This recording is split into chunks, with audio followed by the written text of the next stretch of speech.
नमस्कार दोस्तों। हमें अपने जीवन में धर्म और विज्ञान दोनों का सम्मान करना चाहिए। हमारा भारत तब संपन्न हो जाएगा जब ये धर्म और विज्ञान दोनों ही मामले में मजबूत हो जाएगा। ये बात तो हम सभी जानते हैं कि हमारे देश में धर्म बहुत ही मजबूत स्थिति में रहा। जहाँ जिस देश में वेद लिखे गए, पुराण लिखे गए, उपनिषद लिखे गए और जितने भी सिद्धों को आप जानते हैं, उन सब के होते हुए हमारे देश में विज्ञान की कुछ कमी भी रही। आप सभी जानते हैं विज्ञान की बहुत सारी खोजें भारत में हुई। खगोल की खोज है, ज्योतिष की खोज है, भारत बहुत कुछ खोया, शून्य की खोज है। उसके बावजूद भी कहीं ना कहीं भारत विज्ञान में कमजोर रहा था। और अगर पिछले 1000 वर्षों में हमारा भारत गुलाम था तो उसका सिर्फ एक ही कारण था, विज्ञान में कमजोरी। धर्म के हिसाब से मजबूत तो देश रहा है, लेकिन प्यारे दोस्तों, हमारे अपने जीवन में और भारत के जीवन में, हमारे अपने देश में दोनों को बराबर महत्व देना चाहिए। अगर हम अपने जीवन में धर्म को खूब महत्व दें और विज्ञान को महत्व न दें तो हम कमज़ोर हो जाएंगे। यही हुआ था, इसके विषय में ये मेरा अपना अनुभव तो नहीं है, मैंने अपने गुरु गोष्ठ से सीखा है कि हमारे देश में हजारों लोग ऐसे हुए जो साधु सन्यासी हुए, सिद्ध हुए और उन्होंने लोगों को समझाया कि संसार माया है। जब हम लोगों को समझाएंगे संसार माया है, तब लोग धीरे धीरे आलसी हो जाते हैं। वो सोचते हैं धन कमाकर क्या होगा, धन लेकर ऊपर थोड़ी जाना है। फिर उनका लगेगा बाजार भी माया है, मोटर गाड़ी माया है, ट्रेन माया है, हवाई जहाज माया है। और इस तरह की सोच रखते रखते भारत में लोग रामचरितमानस तो नियमित रूप से पढ़ते थे, पर नियमित रूप से और भी विज्ञान की खोज नहीं करते थे। ये भारत के साथ हुआ है। हमारे देश में अगर महाभारत काल तक कहा जाए तो धर्म बहुत ही विकसित था। उस समय तंत्र मंत्र की भी ऐसी व्यवस्था थी जिसमें आपने सुना होगा कि कोई भी तीर अपने तर्कस से, अपने तीर को, अपने निशाने को लगा करके वापस तर्कस में आ जाता था। आज आप यही काम आप रिमोट से कर लेते हैं। आपने देखा होगा बच्चों का रिमोट से, ये जो बच्चे जो वीडियो बनाते रहते हैं उसमें रिमोट से काम करते रहता है। वही बात उस समय था कि तर्कस से निकला हुआ तीर अपना काम करके वापस तर्कस में आ जाता था। कहीं ना कहीं इस बात में सच्चाई रही होगी। या जहाँ पर रामायण में बात आती है पुष्पक विमान की, विमान शब्द का आना, कि ऐसा कोई व्यवस्था रहा होगा जो हवा में उड़ सकता था। उसी तरह से विज्ञान के विषय में हमारा भारत हो सकता है पहले बहुत विकसित रहा हो, लेकिन पिछले 1000 वर्षों में भारत में धर्म में भी कमजोरी आई थी और विज्ञान में भी कमजोरी आई थी। धर्म में कमजोरी इसलिए कही जाएगी क्योंकि धर्म का जो स्वरूप है वो इतना आसान नहीं है। मेरे साथी 50 साल में जितना भी पढ़ा लिखा, आज भी मुझे ठीक से पकड़ में नहीं आता है कि धर्म क्या है, धर्म की परिभाषा क्या है। चलिए उतना दूर नहीं जाते, आज हम लोग बात करने वाले मुख्यतः विज्ञान की बात करने वाले हैं। क्योंकि कल तो चंद्रयान हमारा सफलतापूर्वक जब लैंडिंग हुआ है, उसके बाद से पूरे देश में 24 घंटे से यही चर्चा चली है कि हमारा देश विश्व में पहला देश बन गया है जिसने चंद्रयान 3 को सक्सेसफुल ढंग से लैंडिंग किया साउथ पोल पर। पूरे 24 घंटा में लोग यही चर्चा कर रहे हैं। हमारे भारत के जो इसरो के वैज्ञानिक हैं उन्हें बधाइयाँ दी जा रही है, पुरस्कार दिए जा रहे हैं। पूरा देश 24 घंटे से, या शायद पूरा विश्व, इसी चर्चा में है कि भारत ने चंद्रयान 3 को सक्सेसफुली लैंडिंग कर लिया। हम भी आज यही कहना चाहते हैं कि धर्म की चर्चा हो और विज्ञान की चर्चा हो, दोनों की चर्चा हो। आप सभी जानते हैं कि हमारा भारत देश धार्मिक देश तो है ही, हमारे प्रधानमंत्री भी एक धार्मिक व्यक्ति हैं। आप सभी उनके रूटीन से परिचित होंगे। माननीय नरेंद्र मोदी साहब सुबह में 3 या 4 बजे के आसपास जगते हैं, फिर वो नियमित रूप से योगा करते हैं, नियमित रूप से मेडिटेशन करते हैं और फिर सारा दिन आप देखिए ना, वैज्ञानिक आविष्कार में भी लगे हुए हैं। प्यारे मित्रों, हमारे नरेंद्र मोदी साहब धर्म और विज्ञान दोनों को एक साथ लेकर चल रहे हैं। यही भारत की सही परिभाषा है। हमारा भारत धर्म में भी स्ट्रांग हो और विज्ञान में भी मजबूत हो। आप सभी जानते हैं कि जब हम लोग 1000 वर्ष तक गुलाम थे उसका कारण क्या था। विदेशी जो आक्रमणकारी हमारे पास आते थे उनके पास ज़्यादा विकसित हथियार होते थे, हमारे पास उतने विकसित हथियार नहीं थे। इसलिए हम उनसे हारे भी और उनके गुलाम भी हुए और भारत में 1000 साल तक गुलामी चलती रही। अब हमारा देश आज़ाद भी हो गया और आज पहली बार हमारे सौभाग्य से ऐसे प्रधानमंत्री आए हुए हैं जो धार्मिक व्यक्ति हैं, जिनका ध्यान में, मेडिटेशन में, योगा में इंटरेस्ट नहीं है, बल्कि वो ध्यान योग साधना भी करते हैं। वैसा व्यक्ति विश्व में जहाँ भी जाएंगे सम्मान कमाएंगे। मोदी जी कल साउथ अफ्रीका गए हुए थे, आज भी उनका जहाँ मीटिंग था, मैं अभी कुछ देर पहले समाचार में देख रहा था। 12-15 देश के बीच में बहुत साफ साफ दिखाई पड़ते हैं हमारे प्रधानमंत्री माननीय नरेंद्र मोदी साहब। मैं इस बात को मानता हूँ, आज जो वैज्ञानिक सफलता उन्हें मिल रही है, उसके अलावा उन्होंने धार्मिक कमाई भी बहुत की है। यही बात हमारे निजी जीवन के लिए भी कहना चाहता हूँ। जीवन में धर्म और विज्ञान दोनों होना चाहिए। हम अपने जीवन की बात कर रहे हैं और जब मैं अपनी बात कर रहा हूँ तो ये सब आप सभी के लिए भी लागू होगा। विज्ञान जीवन में होना ही चाहिए, बचपन से होना चाहिए, और धर्म हमारे जीवन में जन्म या जन्म से पहले से होना चाहिए। जन्म से पहले का मतलब होता है, ऋषि मुनियों की अगर आप बात माने तो जब हम सब यानी कि कोई भी बच्चा अपनी माता के गर्भ में हो, तभी से उसे अगर धार्मिक संस्कार मिलते रहे हों, वो बच्चा आगे जाकर धार्मिक स्वभाव का होगा। अर्थात अगर माता भी ध्यान करती हो, माता योगा करती हो, धार्मिक पुस्तकों का पाठ करती हो, वैसे बच्चे में धार्मिक संस्कार होंगे ही होंगे। वैसा बच्चा जब दुनिया में आएगा, उसके संस्कार, उसके शिष्टाचार, उसके जीने का तरीका, जीवन भर वो मान सम्मान कमाएगा, धन कमाएगा, देश में सम्मानित होगा, विदेश में सम्मानित होगा। इसका विपरीत अगर कोई औरत जो गर्भवती हैं, अगर वो गंदे फिल्म देखती हो, जासूसी फिल्म देखती हो, सीरियल्स देखती हो, ऐसे वैसे, वो उनके पेट पर वो संस्कार पड़ रहा है।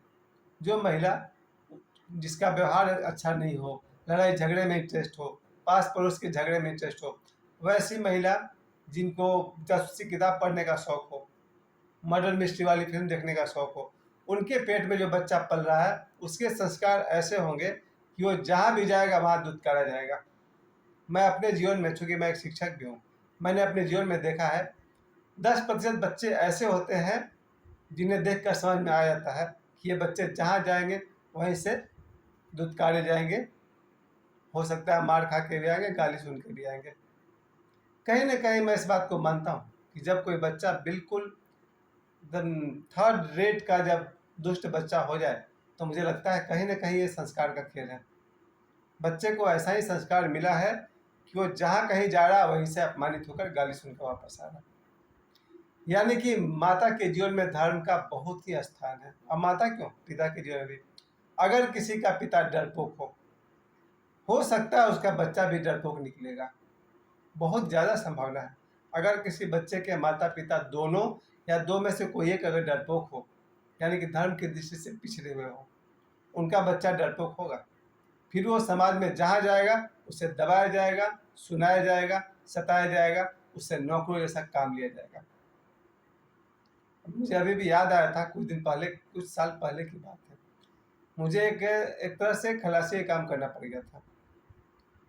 मैं जिस स्कूल में पढ़ाता था, स्कूल खत्म होने के बाद मुझे प्रिंसिपल का ऑर्डर था कि गाड़ी में बैठना है और बच्चे को उतारना है उनके घर तक। यानी कि जो स्कूल में छुट्टी 1 बजे हो गया था, उस दिन मुझे 2:30 बजे तक गाड़ी में बैठकर घर घर, डोर टू डोर बच्चे को उतारना था। तब मुझे भी लगा था यार शिक्षक उचित काम तो नहीं है, क्योंकि 3 बजे से फिर मुझे ट्यूशन पढ़ाना था। लेकिन मेरे अंदर का डरपोक होने का, कायरता का बहुत अच्छा लाभ उठाया किसी ने। यानी एक टीचर स्कूल की गाड़ी में, वैन में बैठकर जाएगा और बच्चों को डोर टू डोर उतारेगा। ये कायरता मुझ में कहाँ से आई होगी।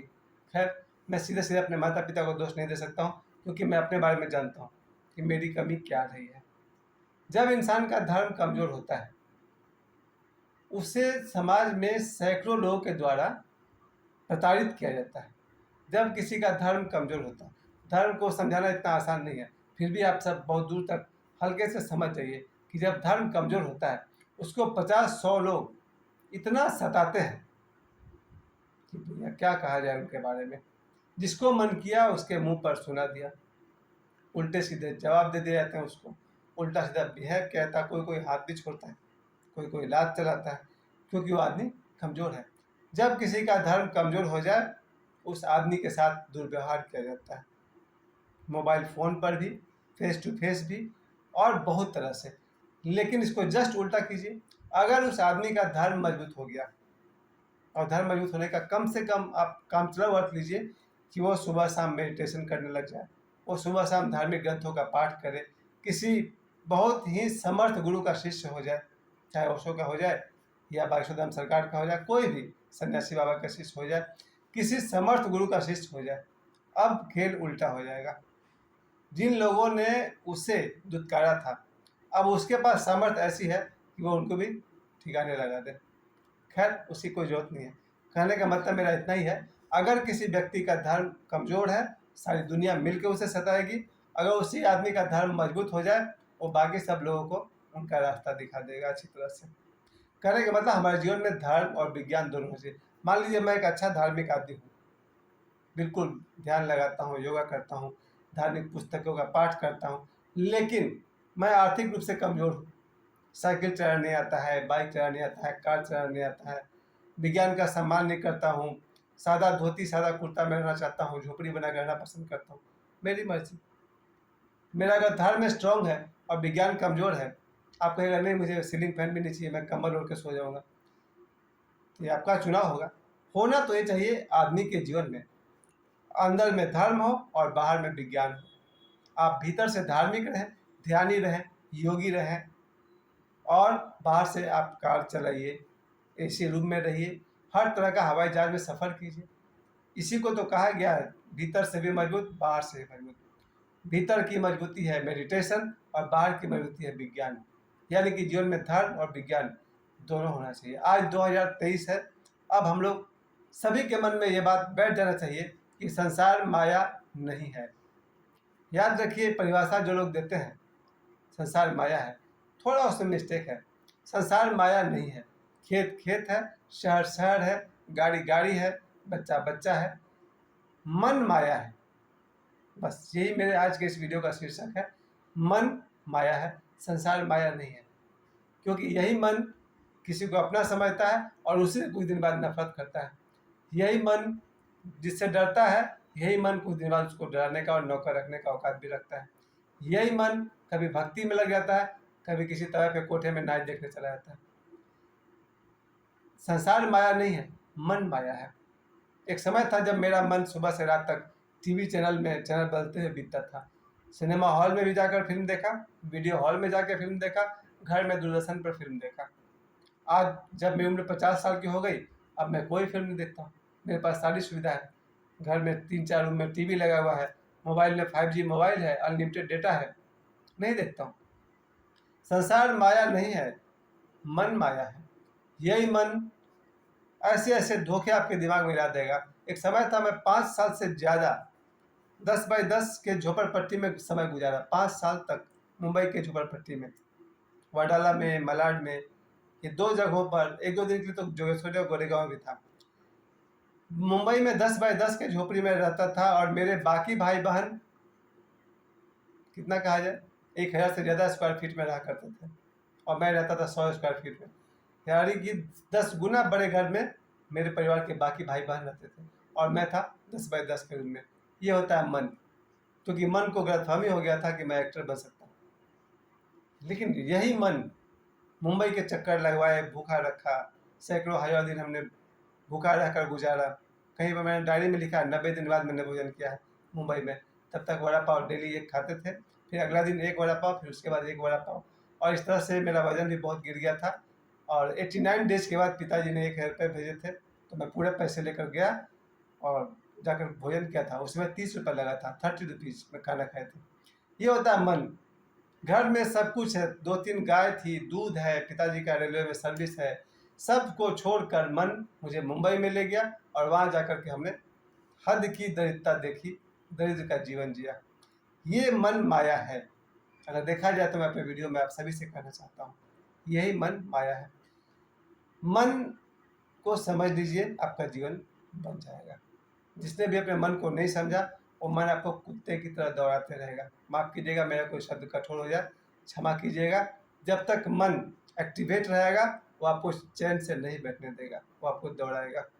खैर, मन को समझना बिना ध्यान के संभव नहीं है, और बहुत छोटी सी एक लाइन में वो सब पूरे ध्यान को समझाते हैं।